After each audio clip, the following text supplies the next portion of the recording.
It may come as a surprise to many that in spite of the economic tailspin that COVID-19 has wrought on Canada and the world, one that's been likened to the Great Depression or worse, that filings for bankruptcies are actually down in this country significantly. But experts say it's the calm before the storm because there are millions teetering on the brink. Do you fear that you won't be able to come back from this? Absolutely. Jimmy Georgioulis has owned O'Grady's on Church Street for 16 years.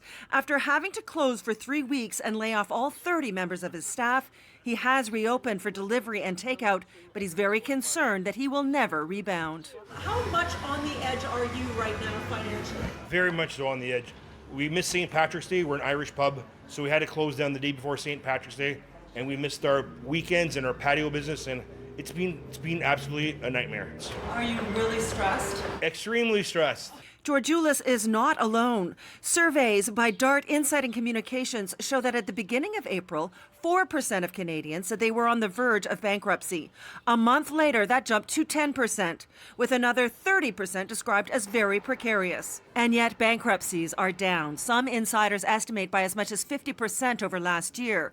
And that's because of government relief programs, banks taking a laid-back approach on enforcement, deferral of taxes and rent.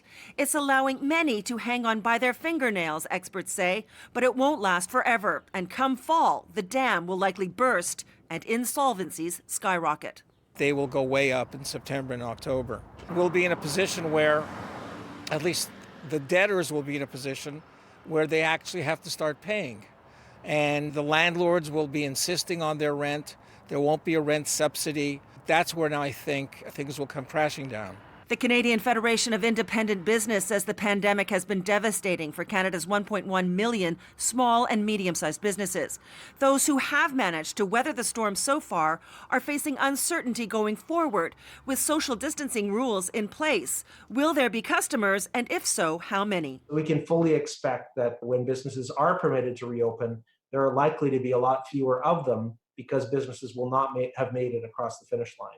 Dan Kelly has praise for government efforts to help small businesses, but he says some programs just aren't working, including the federal provincial rent program. Because landlords have to apply for a loan and then pass the rent relief on to their tenants, Kelly says his members are telling him that some landlords are not prepared to go through that process, so many tenants aren't getting any relief at all.